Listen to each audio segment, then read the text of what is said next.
How's it going, everybody? Raising Hell here, and today we're going to be taking a look at a game that's available on both Android and iOS, but not on the desktop. It's called the Battle of Polytopia. Now, I recently ran into this game and really became quite addicted to it quite early on. I was not expecting it to be as good as it is. But let's get started. I'm going to show you a bit what it's about. So now, the game is free, but there is some premium content in it, and I'm going to show you how that comes into play.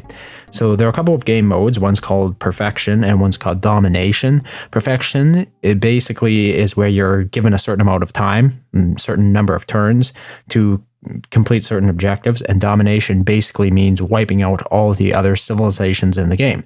The game is based around games like Civilization. So let's do Domination. This is where the microtransactions comes into it. There are various tribes, that's what they're called, and the first 4 are unlocked for free. But if you're interested in buying more, each of the additional ones costs $1, basically, a United States dollar. So total, if you wanted to unlock the entire game, it would be about $6, which is a pretty decent amount. Now, once we choose one of these tribes, they're not that different, I've come to find out, but they each start with very different tax, not very different tax, they each start with different tax, and that can change the very first one, it's Chinese, I guess, based around Chinese culture. They start with the ability to move on to mountains right away, their units. I personally was a fan of, I think it was these? No. This one starts with the riding tech. Let's pick this one. They're like a very Egyptian civ.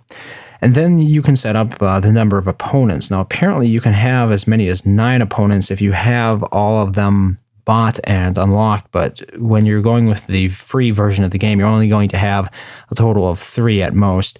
And then there are different difficulties here. I've easily beat the game on normal difficulty, but we're just going to run through it to show you what it's like a bit. So here you can see, we got to get started. The aesthetic of it looks quite similar to, you might recall, Civilization 2. A lot of it looks like that. You can zoom in, zoom out. This gives you an idea of how big the entire board is. So it's not like you're going to have a huge world to dominate. For some reason, they're giving me the tutorial again. I've played through it a few times, so that's not going to be needed. Here, by tapping on a unit, that's basically how you select them to move. And then, since this is a horseman, it can move an additional 1 square per turn. A lot of unnecessary tips I'm seeing coming up here.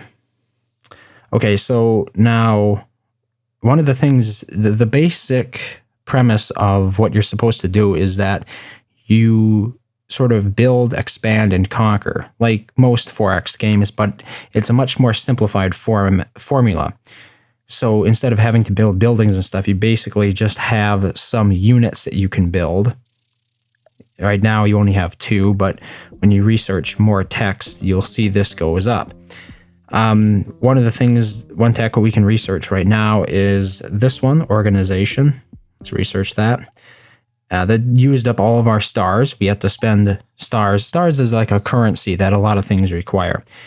So we spent all of our stars, but now we can harvest these field fruits for stars once we get more of them. So let's end the turn, start another turn, and you'll notice now, let's harvest these fruits like that. They cost 2 stars. Next turn, we'll be able to harvest another 2. And each time I harvested those, you might not have noticed, but it grows the population in this village. So you'll notice that when we first start out, this village has a little bar underneath it, and it's split into 2 parts. Each part of that is basically like 1 population. And when you harvest things such as these fruits themselves, they'll give 1 population each. Then we have, like over here, we have field crops. Farming these field crops will give 2 population each. So we can grow our cities that way. And growing cities is important because, for example, this city will only support a maximum of 2 military units in it at its current population rate. Okay, let's continue exploring with our scout. What are they? They're just a rider. Okay, that's fine. Here we go. Let's end the turn.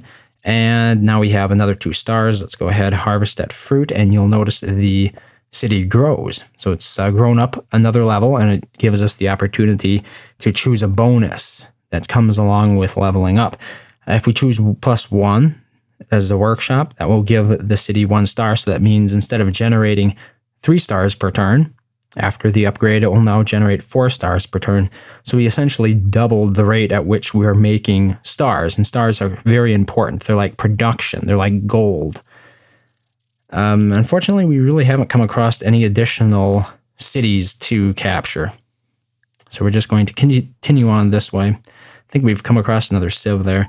We have enough stars now to go ahead and recruit another rider. So we're going to go ahead and do that. Normally, I would like to begin doing that a little bit earlier, but it turns out we invested a lot of time simply in growing the city.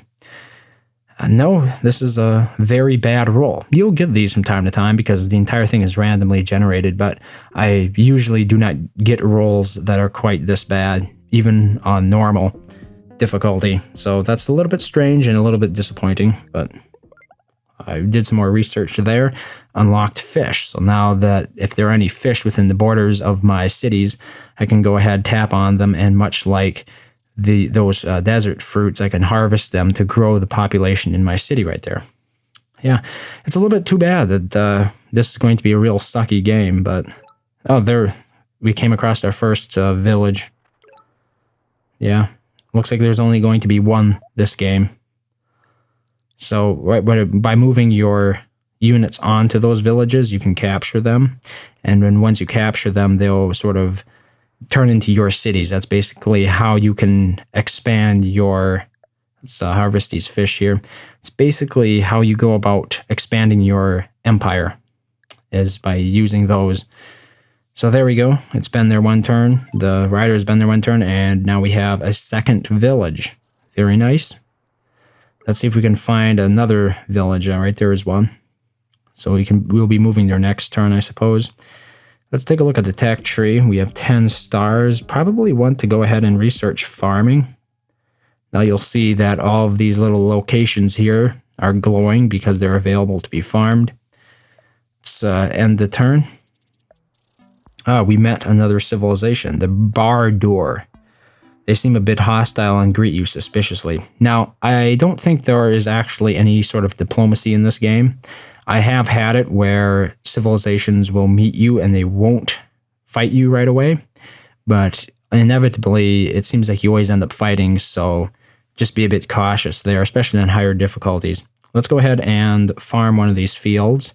That'll grow our main city, the capital, by 2. And now you see it has leveled up, and we have the opportunity to choose another bonus. So you can either choose a city wall, which might be useful if you're looking forward to defending, and otherwise just more stars, which they call resources. I think it gave us a total of 5. Now you might be wondering what would sort of be the objective of upgrading all of these cities so high. Once you hit a certain level, you'll gain access to very powerful military units through them. So I usually try to shoot for those. It's one of the main reasons why I continue to upgrade my cities. And you also get more points. Those cities are worth more. Okay, here we go, another level up. This time we can either choose additional population growth or additional border growth. So if you want to, this is how you can expand your city's borders. Unfortunately, there really wasn't much to expand towards. You see, we really didn't claim any additional resources besides this forest right there, which we can't make use of yet because we don't have the tech for it. This city right here shows a lot of potential for growth, so we're going to expend some stars growing it.